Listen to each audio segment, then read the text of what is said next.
Welcome to another casted game of Age of Empires 4. Spawning in the color purple, we got Bakmogoon playing as the Ayubids here on Dry Arabia, and in the color blue, we got Twilight playing as Johnny D, Jeanne d'Arc. Welcome, welcome, one and all. We're about to cast this game live from the ladder. It's as fresh as can be. They literally just launched this game between each other. It's just a live game on the ladder, and I like casting some live ladder games. Usually on like these custom tournament games, there's always people that prepare for it. Custom games, I feel like you have to adapt much. No, Bakmogoon is gonna survive. Oh my god, I was so close.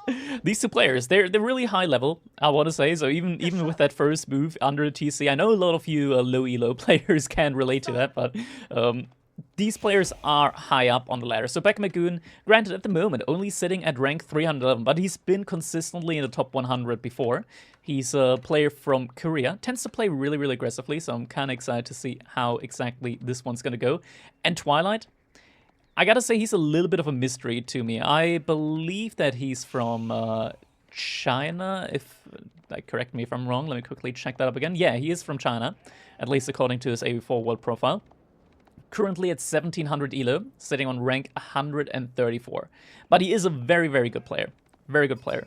Like, he's taking games of, like, really big names on the ladder as well. So, definitely not someone that you should underestimate here. And he is playing as Jeanne d'Arc. Jeanne, you know her, you love her. It's like a really aggressive civilization. Sometimes you hate her as well, depending on, of course, if she reaches level 3 in Feudal Age, because then it's a whole nother can of worms, but she's there, she enjoys life, and right now she's just busy getting to work in the mines here.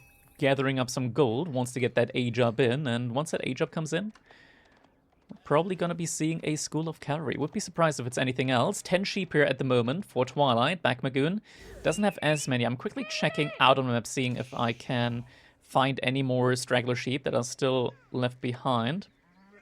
I can't find any here at the moment. Gonna turn over to the Fog of War, see where our players have scouted so far. So a little bit of a loop-de-doop here by Twilight. Meanwhile, Bakmogoon, he just went forward like a normal-ish kind of scouting curve there. So it's probably still like, yeah, sheep in the back here. There's 1, 2, 3. So 3 sheep potentially still up for grabs here on the map.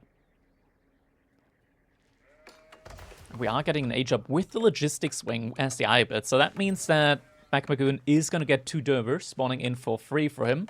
These dervishes are kind of broken. Usually the dervish, they've got an ability. An ability where you turn it on, and then for a little bit of time, they're going to start healing. They're going to start healing units in an AoE around them. But with the logistics wing, that is actually on permanently. Oh, Jeanne, she's going to have to run away a little bit here. Early boar pull here by Twilight is going to secure himself a good amount of food. 2,000 food on that boar. And Jeanne, she's just going to regenerate here. So not a big deal. Look at her already regenerating that HP up. And once again, that big truck outside is back. Causing some noise. What is that? What machine is that? Oh, it's a poop scooper. Alright. School of Cavalry behind this is going to be coming in for Twilight, not building that with Jeanne, so she's not going to get a ton of experience at this point in time. But yeah, getting back to the Dervish, so usually it's an ability that you have to activate, and then for a little bit of time they're going to heal an AoE. Right now, with this Dervish wing, with the logistics wing, it's on permanently. So they got a permanent AoE heal around them. It is insanely strong, not just because they heal units around them, for an increased rate at that as well, but also they heal themselves too. On top of that, they're fast, 1.62 movement speed, and they got the Camel Unease aura. So these units are actually pretty strong. And I'm just gonna say, with these dervishes, it is feasible to just dive an outpost like this and just sit there. Because you can just out-heal the damage of the outpost until there is an emplacement coming in on it. I think we might be seeing something along those lines. Desert Raider coming in first here. I'm actually more of a fan of starting off with a Horseman, just because they are a little bit, like, especially with the outpost being up there, I think Horseman just makes more sense because they do have that pierce armor, +2 pierce armor, meaning that they don't actually take that much damage from this outpost. So without the emplacement, only does 6 damage per shot. 2 of that would get negated by a Horseman. Desert Raiders don't have any pierce armor, so they don't get that added benefit in. No knight in queue yet. With the School of Cavalry, those knights get produced 6 seconds quicker. John doesn't look like she's... what's the experience count here at the moment, I wonder? Let's quickly check up on that. I actually have to go outside of Capture Age because the game's not getting a lot of support, so we still don't have that in yet. She's actually pretty close to aging up. Pretty close indeed. Little scout-on-scout battle here. Dervishes are going to move forward. Desert Raider as well. But John should be able to get her level up in, and if she goes for the Ranger form, then Troy's going to be in a pretty good spot here to defend against this. Dervishes are now going to be coming in. John, left alone. You can see the Dervish is able to heal himself. John, we are getting the Hunter form. So that is going to definitely help Twilight out here. And we see double archer range coming in early here as well. We already have double Desert Raiders coming in as well. So a lot of Desert Raiders being invested into at the moment. This isn't the worst. Desert Raiders cost 180 resources total. So roughly 2 times, a little bit more than 2 times what a normal archer costs. But at the same time, they got a good bit more HP, their bows do more damage, and they have a lot more attack speed. So they can actually trade out quite favorably against archers in mass as well. Meanwhile, you can also just pull back the weak Desert Raiders every time, heal them back up with Dervishes. And they don't take bonus damage from the archers, while having more base damage themselves. So they're actually quite good into archers as well. It's just in mass that once you're able to start one-shotting the Desert Raiders, that's when they start falling off. Now getting some horsemen in as well. Behind this, Bakmogoon is out on the deer. This is getting a good amount of food income here behind this as well.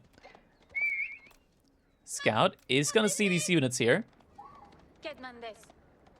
So Twilight is going to know what's going on, and we're seeing Horseman actually come in from Twilight. Instead of investing his gold into the Knights, he's investing it into economy upgrades. So Wheelbarrow coming in, we already have survival techniques, double broadaxe.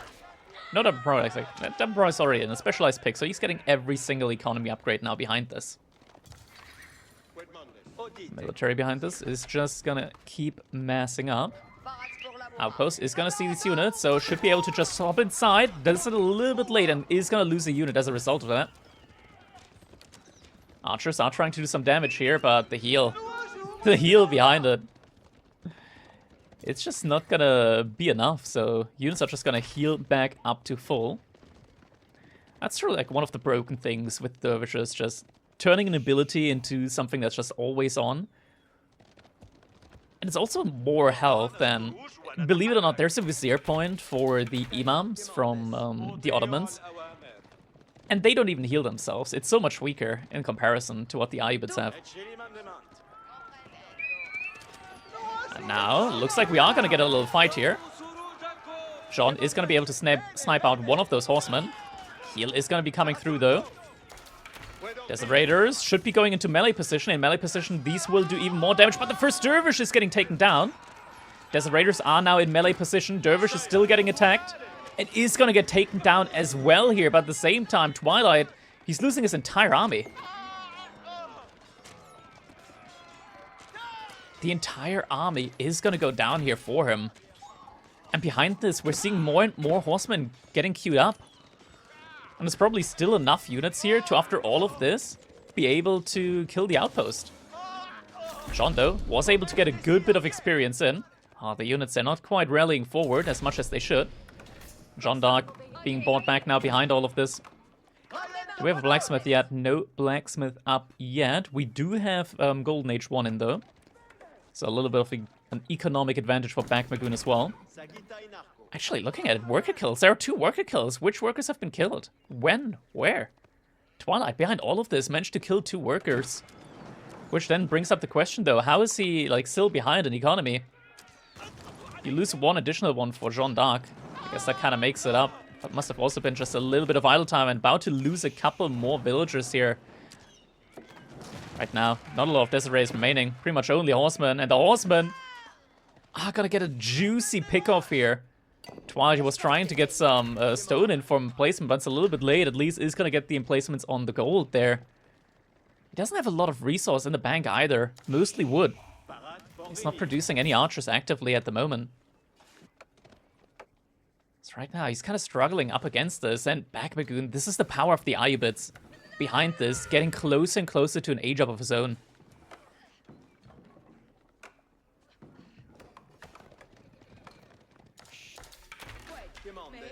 Aeroslet's now going to be coming in here. That's not a big enough army to defend this at all. Villagers hopping inside the outpost. Jean gets a nice little pick off there. Horsemen are going to retreat for the time being. We still don't have a blacksmith, though, at this point in time, but doesn't look like we're going to need it, as economic growth is going to be coming in next. And with that economic growth, Jeanne d'Arc is going to find herself in a little bit of an awkward position, because once you get the castle age in, you get access to the camel lancers. They do an excellent job against the archers, against all the archer fire that could be coming in, and even against the feudal age knights. Twilight is going to try and get a raid in behind this, though. He's going to send the knight out on the map. Middle here, probably going to get burnt down next.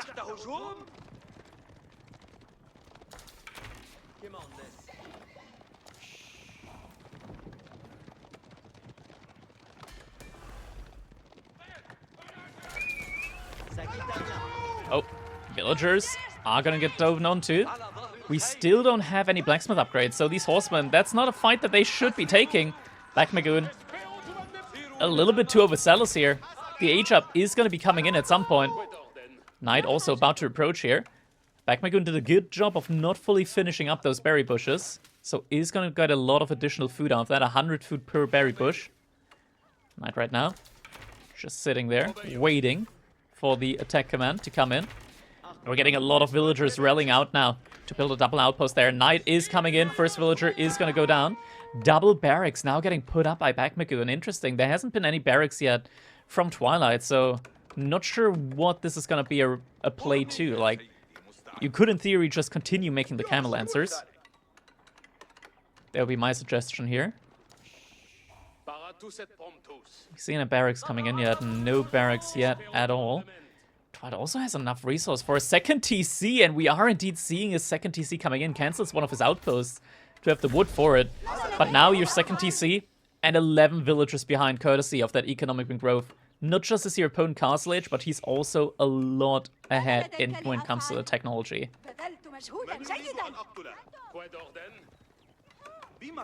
Knight once again tries to get some value here. Gets a brace off though.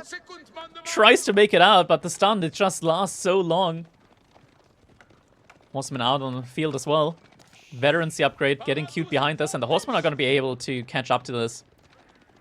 Archer Deathball to TC Castle could be an idea here, but I don't think you can mass enough archers. Not at all. Now we're seeing the barracks coming in, but Bakmogoon, with the preemptive play onto the barracks, is going to have the answer to that with the golems. We still don't have a blacksmith up yet, though. That is...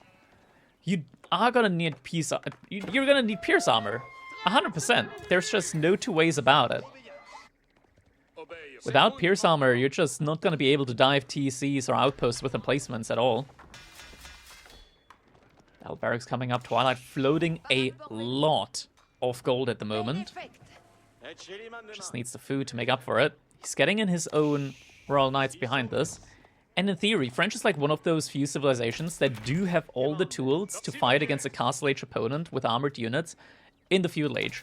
Against men-at-arms, they can still get their own knights out. Against the opponent knights, they can get their own knights out. Against the spearmen, they got the archers. Against the camel desert raiders, they got the archers. It's all fine until the blacksmith upgrades come in, and those finally do make it out there. Moscow also getting added in, so we'll probably be seeing a play onto the relics as well.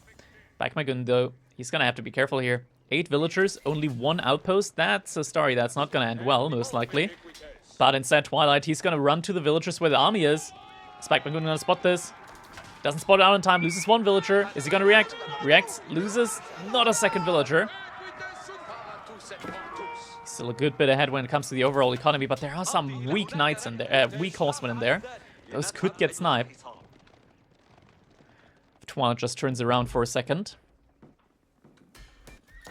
Blacksmith now coming in for Twilight as well behind this, and he is massing up resource. He's still pumping out units, but he is also massing up resource behind this for potential play into Castle Age. But food is gonna get thinned out quite quickly for him here as well. He's got a good military mass. The issue is his opponent has similar unit count while being an age ahead. And he's patiently massing up his units as well. Every single relic that he's gonna get in, it's worth 2 villagers. So for every relic that he gets in, this lead, in theory, extends out even further for Bakmogoon. Doge isn't healing up at the moment. No, he is healing up. We're just not having the symbols. There we go. We switch over the POV, and there we go. Clash is going to be coming in. Infantry gets put up at the front. Golems are going to be able to tank up a lot. Archers, though, focusing the spearmen. Now getting stuck a little bit on the Golem. Horseman going around the backside. Some Jean-Fire is going to be coming in. Tries to focus down the Dervish. That pulls the archers forward. Sean getting pulled forward as well. Gets the level up in. Also seeing Jean's champions now coming in. Those are pretty strong units. Castle Age stats in the Feudal Age. But it's not going to be enough. And GG comes in. Twilight has to call the game here.